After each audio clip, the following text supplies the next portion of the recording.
మావోయిస్టులతో చర్చలపై కేంద్ర హోంశాఖ సహాయ మంత్రి బండి సంజయ్ కీలక వ్యాఖ్యలు చేశారు. దూరదర్శన్ రిపోర్టర్ వరంగల్లో బీజేపీ కార్యకర్త పోలీసులను మావోయిస్టులు హత్య చేసినప్పుడు కేసీఆర్ రేవంత్ ఎందుకు మాట్లాడలేదని ప్రశ్నించారు. మావోయిస్టులతో చర్చలు జరిపే ప్రసక్తే లేదన్నారు ఆయన. మావోయిస్టులను నిషేధించే కాంగ్రెస్ పార్టీ అని మావోయిస్టులు మందుపాత్రలు పెట్టి అన్ని పార్టీల నేతలను చంపారన్నారు. మావోయిస్టులతో మాటలు లేవు, మాట్లాడుకోవడాలు లేవని చెప్పారు. ఆపరేషన్ కగార్ కొనసాగుతుందని కేంద్ర మంత్రి బండి సంజయ్ స్పష్టం చేశారు.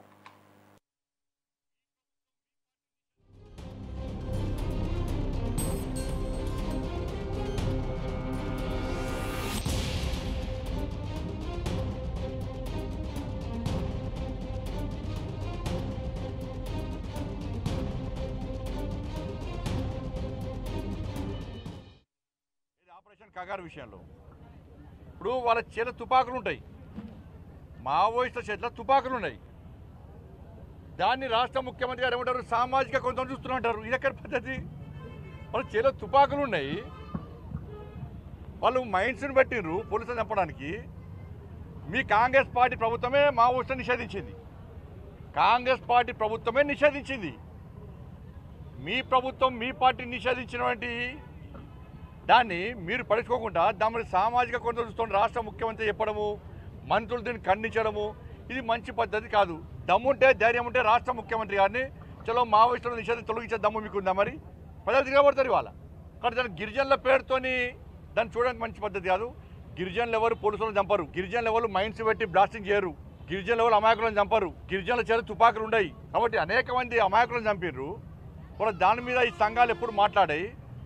ఇవాళ వచ్చి ఇలా చర్చలు జరపాలంటే తుపాకీ చేతిలో ఉన్నటువంటి వ్యక్తులతో, నిషేధింపబడిన సంస్థతో ప్రభుత్వం ఏ విధంగా చర్చలు జరపాలి దాని గురించి చెప్పాలి.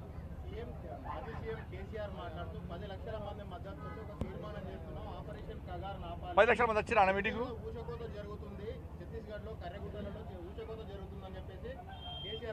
ఇక మళ్ళీ కనబడే. ఇప్పుడు ఈ నాయకులు ఒకటే నేను స్పష్టంగా చెప్తున్నాను, ఇద్దరు నాయకులకు చెప్తున్నాను, మీరు పోటీ పడి వాళ్ళకి సపోర్ట్ చేసే ప్రయత్నం చేస్తున్నారు. ఇవాళ మహాముత్తార మండల్లో ఒక ఎస్ఐని బ్లాస్టింగ్తో చంపేశారు. ఆ రోజు ఎస్ఐ భార్య సీమంతం పాపం. ఒక కానిస్టేబుల్ చంపేసారు ఆ రోజే. ఆ కానిస్టేబుల్ కొడుకు బర్త్డే. మరి ఆ రోజు కేసీఆర్ గారు వేరు, రేవంత్ రెడ్డి గారు వేరు. వాళ్ళ దూరదర్శన్ రిపోర్టరు ఆడ టెలికాస్ట్ కవరేజ్ కోసం పోతే ఆయన చంపేశారు నక్సలైట్లు. మరి ఆ రోజు కేసీఆర్ గారు ఎందుకు మాట్లాడలే, ఈ సంఘాలు ఎందుకు మాట్లాడలే, రేవంత్ రెడ్డి ఎందుకు మాట్లాడలే?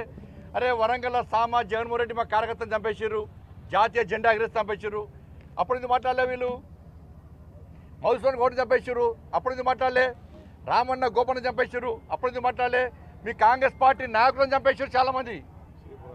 శ్రీపాదరావు గారు అజాత శత్రువు శ్రీపాదరావు గారిని చంపేస్తే ఇవాళ వాళ్ళ కాంగ్రెస్ పార్టీ నాయకులను చంపేశారు. కేసీఆర్ గారు టీడీపీలో ఉన్నప్పుడు టీడీపీ నాయకులను చంపేశారు, అప్పుడు ఎందుకు మాట్లాడలే? కేసీఆర్ గారు ఎందుకు మాట్లాడలే? రేవంత్ రెడ్డి ఎందుకు మాట్లాడలే? ఇలా పోటీ పడి మాట్లాడే ప్రయత్నం చేస్తున్నారు. కేంద్ర బలగాలను మైన్స్ పెట్టి ఇదే ములుగు ఫారెస్ట్లో చంపడము వీళ్ళు సమర్థిస్తారా? ఇద్దరు నాకు సమర్థిస్తారా? చర్చలు జరిపే ప్రసక్తి లేదు. వాళ్ళు తుపాకీ వీడాల్సిందే, పోలీసులకు లొంగిపోవాల్సిందే, వాళ్ళ ప్రవర్తన మార్చుకోవాల్సిందే. మీరు అది నిషేధిత సంస్థ, ఆ సంస్థతో చర్చలు జరిపే సందర్భమే రాదు. ఈ సంఘాల నాయకులు కూడా వాళ్ళు చేసినటువంటి అరాచక